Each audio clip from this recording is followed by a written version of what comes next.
On January 9, 2017, Liang Zhao called Jackson Township Emergency Services to report that his 5-year-old daughter, Ashley, was missing.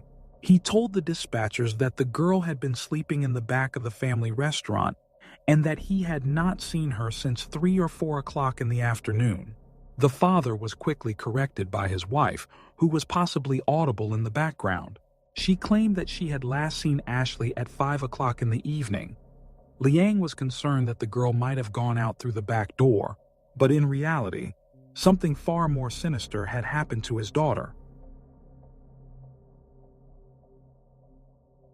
Ashley Zhao was born on December 20th, 2011 in Brooklyn, New York, to Liang Zhao and Min Chong. She had an older sister, Zhou Lin, whom they called Zhou. Her father, Liang, was a naturalized citizen originally from China, but he had lived in the United States for 20 years. Most of that time he lived in New York and considered the Bronx his hometown. In addition, he had many relatives in Ohio. Ashley's mother, Min, reportedly paid someone $68,000 to be illegally transported to the United States from China. Previously, Min had been an elementary school teacher, and in 2009 she applied for asylum due to religious persecution. Min practiced Falun Gong, a spiritual practice that includes active meditation as well as Buddhist and Taoist values. She told immigration authorities that she flew to Mexico and that the snakehead helped her cross the border by hiding her in a car, which transported her to New York. Snakeheads are Chinese gangs that specialize in smuggling people into other countries. By 2010, Min was working in New York at Liang's sister's restaurant where they met. Things progressed quickly for the couple. Liang and Min married in March 2010, and just a few months later, in October, Zhou was born. In June 2011, the couple opened Ang's restaurant in a shopping mall in Ohio. Previously, this establishment had belonged to Liang's father. He decided to rename it and start fresh. In December of the same year, the couple went to New York, where Ashley was born. According to Liang, when Min was pregnant with Ashley, they realized they would not be able to manage the restaurant with 2 children. He asked his mother to come from New York to help them, but she declined. Instead, she agreed to take Ashley and raise her in New York. While Ashley was in her grandmother's care, the parents continued to run the restaurant and raise Zhou. Ang's was open 6 days a week, and only Min and Liang worked there. When Ashley turned 4 years old, she returned to Ohio to live with her parents. According to local residents, they appeared to be a nice family. They always saw Ashley and Zhou in the restaurant, coloring pictures or playing on an iPad. Officers from the Jackson Township Police Department were dispatched to the restaurant. They met with Liang Zhao and his wife, Min Chong. Zhou also confirmed that she had seen her sister sleeping when she arrived after school. It was already past 9 o'clock in the evening, and the police asked the parents why it had taken them so long to call 911, given that they had no other staff. They said that they simply had no time to check on their daughter. After a thorough search of the restaurant, the officers searched other stores in the shopping mall where the restaurant was located and then expanded their search to the wooded areas surrounding the business. The temperature outside had dropped to -6 degrees Fahrenheit, and 75 officers conducted searches throughout the night using dogs and drones. Authorities requested assistance from the Ohio Bureau of Criminal Investigation, the FBI, and the Child Abduction Response Team. The next morning, an Amber Alert for Ashley was issued across the state. A checkpoint was set up near Ang's to distribute flyers with information about the missing girl to all passing vehicles. But unfortunately, no one had seen the 5-year-old girl. She seemed to have vanished. But soon, at 5 o'clock in the evening, less than 20 hours after her disappearance had been reported to the police, Ashley Zhao was found dead in her parents' restaurant. Her father voluntarily led investigators to the location where he had hidden her body inside a wall. She had been placed in a container filled with salt and put in a freezer. Liang and Min Min were arrested and taken to the Stark County Sheriff's Office for questioning. According to Liang's confession, when Ashley returned to live with them, there were many problems. He said that she did not know her own last name, did not know whether she was a boy or a girl, and was not toilet trained at 4 years old. Ashley was still wearing diapers, but that was not all. Liang's list of complaints about his daughter was endless. He said that she did not know how to stand properly. He demonstrated to the detectives what he believed Ashley was doing intentionally to annoy his wife. According to Liang, she would stand on her tiptoes, almost bouncing, with her arms stretched forward and leaning forward. She held her hands in front of her as if she were playing the piano. He had to tell her to stand on her feet and hold her arms at her sides. But she always returned to that pose. According to Liang, another major problem was that his mother constantly told Min Min that she was raising Ashley incorrectly. He said that the police could check his phone records and see that he communicated with his family very rarely. But once Ashley appeared in the house, his mother, aunt, and grandmother began calling daily and criticizing Min Min's parenting. Before Liang explained what had happened to Ashley, he began by telling investigators that his wife was a good woman and he would not have married her if she were not. He further justified this by stating that Min Min had never harmed their older daughter, Zhao. During questioning, Liang offered to take a polygraph test. But the police did not consider it necessary, given that Liang was fully prepared to take the blame himself. Liang stated that about a month after Ashley returned, Min Min began using physical punishment on her. If Ashley did not obey, Min Min would twist her arms. He said that he had thought about calling someone, but Ashley already had so many bruises that he simply could not. He repeatedly stated that he was afraid of losing Zhao and everything they had struggled to build over the past 6 years. One of the things that truly angered Min Min was that Ashley soiled her diapers. In itself, this issue would not have been a problem, but Ashley removed the diapers in such a way that all of the contents spilled onto the floor. And instead of trying to figure out the cause of the problem, she vented all of her anger on the little girl. Liang stated that on the morning of the 9th, he took Zhao to school, but when he returned home around 9:15 a.m., he saw his wife raising her hand to Ashley because she had soiled her diaper. According to him, Ashley was a little stunned but seemed to be okay. Unfortunately, this was not the case. The girl began to choke and then made a sound similar to snoring, after which she began to vomit. Liang and Min Min took her to the bathroom, where she continued to vomit. They rinsed her off in the bathtub and were about to dress her when they noticed green liquid coming from her mouth. After rinsing her again and finally dressing her, Liang realized that Ashley's heart had stopped. He began performing artificial respiration and chest compressions for an estimated 15 to 30 minutes, but was unable to revive her.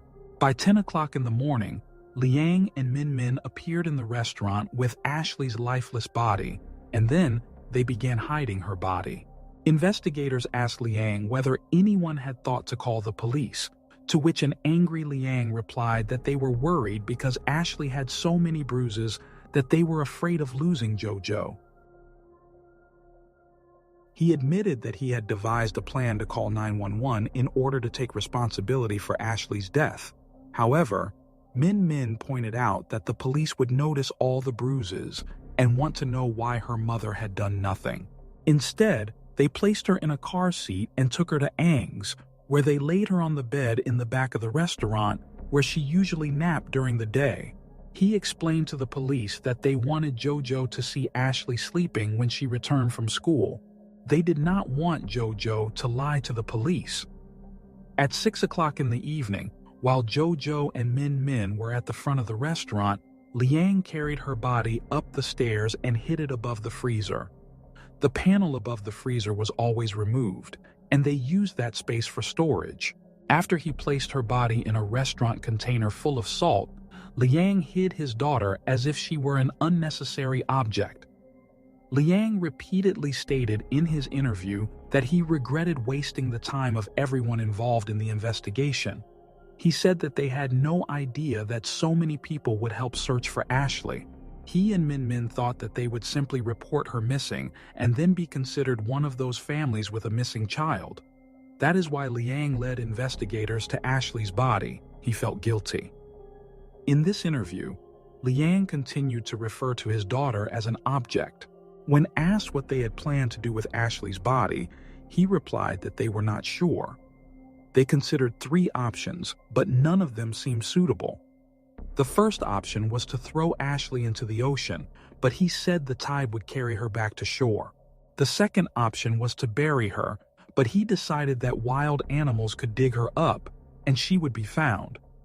The third option was to burn her, but it would have to be done under the cover of night, and a large fire would most likely be noticed. Liang added that he realized that something was wrong with his wife and that she needed help. He said that he tried to find a relative who could take care of Ashley. He wanted Min Min's mother to take her in, but she was already caring for Min Min's brother's children at the time. However, once the children returned to her brother, Ashley was supposed to remain with her in China. He asked what would happen to his wife and expressed hope that she would receive help rather than prison. He also inquired about the fate of JoJo and requested that the girl be placed under the care of social services, as he did not want his family to take care of her. Min Min was also questioned. She behaved completely indifferent and said almost nothing. The woman admitted to killing Ashley and stated that she had struck her with her hands.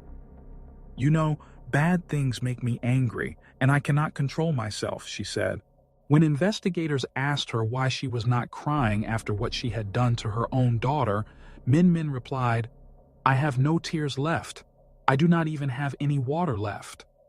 One of the police officers tried to reach her. "Your daughter is dead. I just do not understand." Although it was Min Min who inflicted the fatal blows on Ashley, Liang concealed his daughter's death and allowed his wife to strike the girl so severely that, according to him, there were so many bruises on Ashley's body that he could no longer bear to watch. It is important to note that the couple continued to prepare food and serve customers in the restaurant while their dead daughter's body was only a few meters away in the back room. Later, they hid the body above the freezer, continuing to work in the establishment as if nothing had happened. It is also important to note that, according to several sources, Min Min's lawyer claimed that Liang himself had caused harm to both his wife and daughters. However, this claim remained speculative. No official statements were filed, and the matter was not considered in court. On January 11, 2017, Liang and Min Min were arrested. Min Min was charged with murder, creating a threat to the welfare of a child, falsifying evidence, obstruction of justice, and abuse of a corpse. Liang was charged with similar offenses. However, some sources claim that he was charged as an accomplice to the murder. Because the investigation considered both of them to be flight risks, the court set bail at $5 million for each. On January 12, 2017, the Ohio Department of Job and Family Services took custody of JoJo. A guardian was appointed for the girl, who agreed to care for her until she reached adulthood. On September 11, 2017, Liang Zhao reached a plea agreement in which he pleaded guilty and agreed to testify against his wife. On January 10, 2018, he was sentenced to 12 years in prison. On December 29, 2017, Min Min Chong also pleaded guilty to all counts. As part of the agreement, the murder charge was reduced to involuntary manslaughter. She was sentenced to 22 years in prison. Since Min Min never obtained refugee status, she will be deported to China after serving her sentence. When people adopt animals from shelters, it is often an act of genuine compassion for homeless creatures. Many share before and after photos showing how much an animal changes when it receives love and care. These images demonstrate how important attention is for the appearance and health of any living being. But recently, South Korea was shaken by surveillance footage showing an 11-year-old boy who appeared so weak that it seemed he was about to lose consciousness. Instead of playing outside with friends, he stood motionless with a vacant stare. It seemed as though he no longer dreamed and had lost all hope. This video, capturing the last agonizing moments of the dying boy's life, caused a wave of outrage across the country. Let us examine what happened in the tragic murder case in Incheon. On February 7, 2023, at 1:44 p.m., a father named Lee Dwan called emergency services. He reported that his son, Shu, a 5th-grade student, was not breathing. When the ambulance arrived, the child was in a state of clinical death. He had neither a pulse nor respiration. Despite attempts at resuscitation and being transported to the hospital, the boy passed away. Shu's body had numerous bruises, presumably from blows. At a height of 149 centimeters, he weighed only 29.5 kilograms. This was critically low for a child of his age. The clothing he wore was thin, dirty, and completely unsuitable for winter.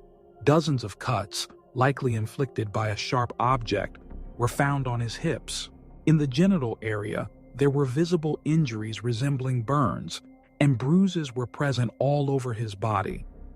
In total, 232 injuries were counted on his body. Death occurred due to multiple blunt force injuries, indicating extensive internal bleeding as a result of prolonged and systematic punishment. Medical professionals suspected abuse and immediately reported it to the police. At that time, Shu's stepmother denied the accusations. She claimed that she had only pushed the boy because he had not obeyed her on the day of his death.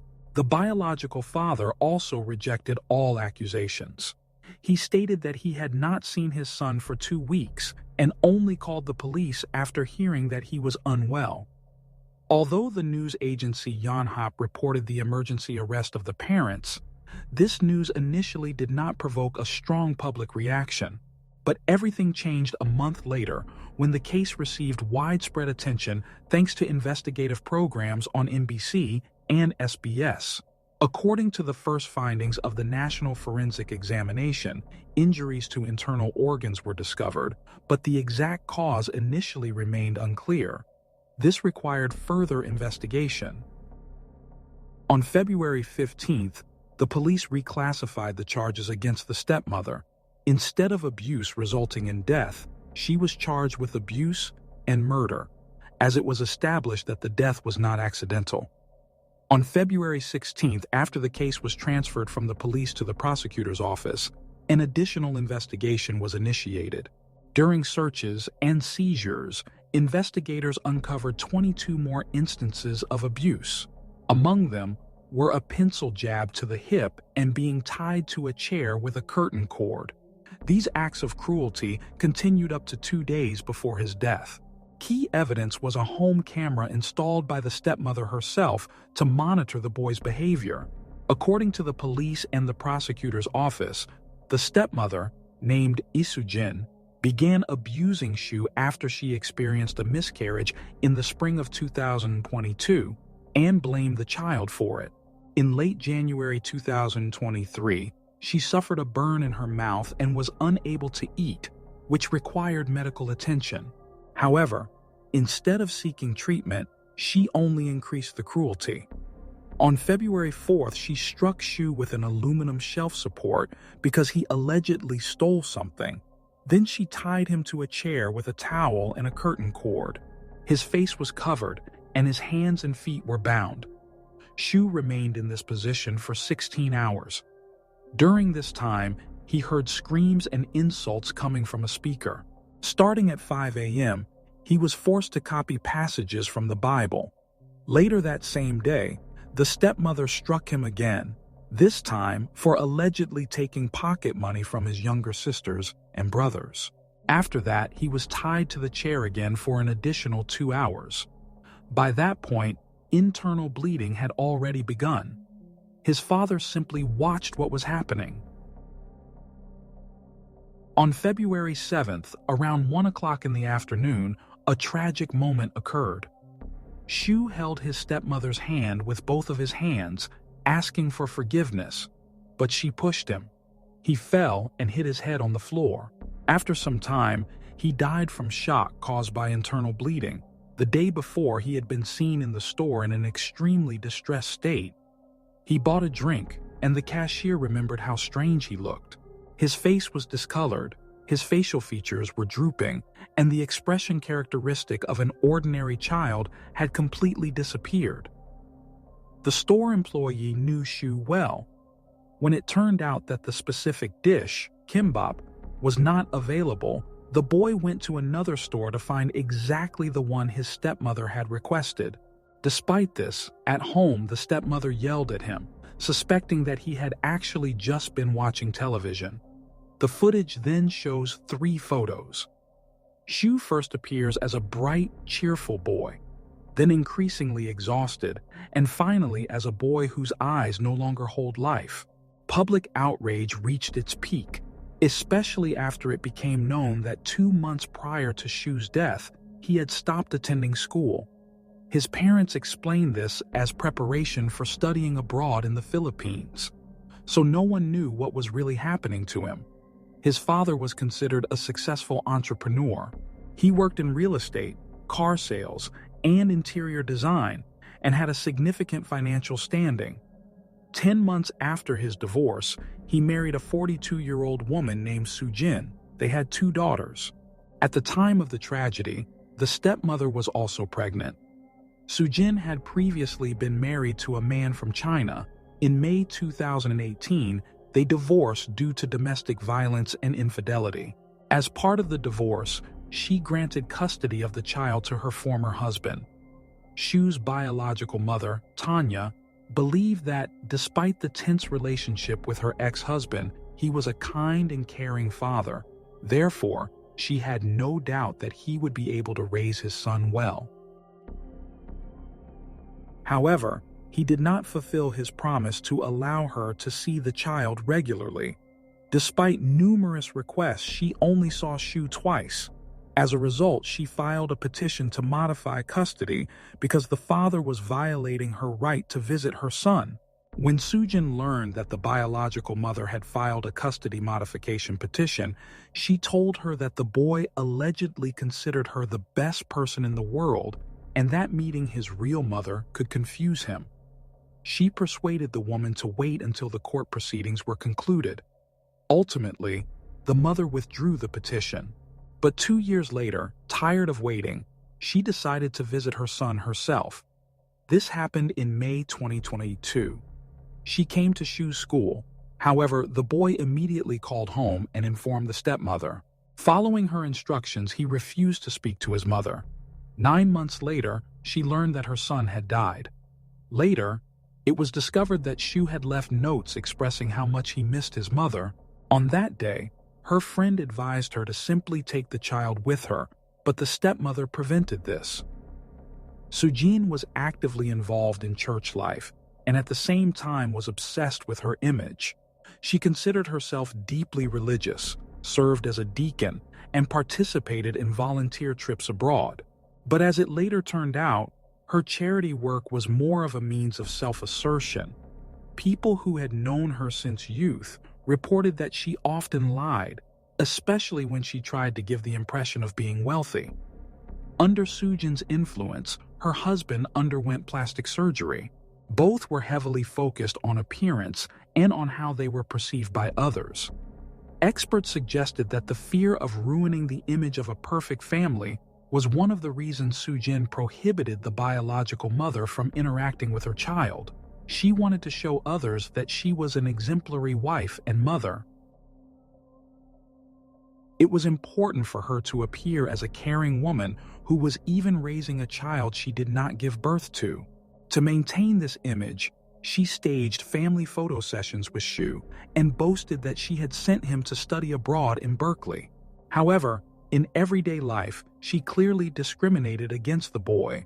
and she considered the abuse to be within the bounds of discipline. The appearance of the biological mother, which could tarnish her public image, provoked her fury. According to insurance claim documents, the biological mother later discovered that Sujin had been taking psychiatric medications from 2018 up until the time of Shu's death. During that period, the stepmother consulted specialists, claiming that the boy suffered from attention deficit, frequently became angry, and had conflicts with classmates. However, experts concluded that these behaviors were not related to attention deficit hyperactivity disorder, but to post-traumatic stress disorder caused by the parents' divorce. A psychologist noted that during sessions, the boy often blamed himself, likely because he was hearing reprimands from adults. Immediately after his parents' divorce and the birth of new children in the family, Shu was sent by the stepmother to the Philippines without a guardian. Neighbors reported that after returning from this trip, the boy became withdrawn, appeared sad, and took on household responsibilities, sorting trash, bringing food, and caring for the younger children. The so-called study abroad program was in fact not an educational program, but another form of abuse. Later, Sujin frequently threatened him that she would send him there again if he did not obey her.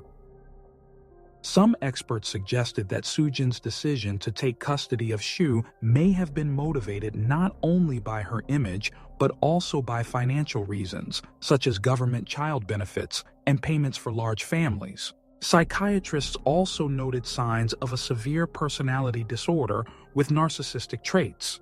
It is possible that she displaced her anger onto the child, especially after arguments with her husband. Although the stepmother was directly responsible for Shu's death, his father also bore some responsibility. According to witnesses, he was hot-tempered and often yelled harshly in front of the child. When Shu got into a fight with a friend and the friend's mother complained, the father did not investigate the situation and simply punished his son in front of the neighbors. After this, Shu's eye became swollen, but by then it was too late to intervene. During the police investigation, the couple initially denied all accusations, claiming that the bruises on Shu's body were self-inflicted. However, later during questioning, they partially admitted that they had indeed raised their hands against Shu, including on the day of his death. The first court hearing took place on April 13th. At the hearing, the stepmother denied any intent to commit murder, claiming that it was an unintentional offense rather than a killing resulting from abuse. She stated that after her miscarriage and during her new pregnancy, she had been physically weakened and suffered from panic attacks. According to her, she lost self-control and was simply trying to discipline the child when the crime occurred. In June 2023, Sujin appeared in court holding an infant born in prison. Even after being shown the autopsy photos, she admitted to systematic abuse but continued to deny intent to kill.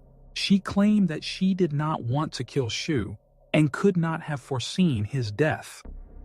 The biological father admitted to acts of violence but denied accusations of systematically leaving the child unattended and failing in his parental duties. On July 15th, the prosecution requested the death penalty for the stepmother and 10 years in prison for the father. However, on August 25th, the court delivered its verdict, 17 years in prison for the stepmother and 3 years for the father. Since the crime occurred secretly within the home, the prosecutors were unable to prove the presence of direct or indirect intent to commit murder. Therefore, instead of being charged with intentional homicide, the court classified the actions as involuntary manslaughter.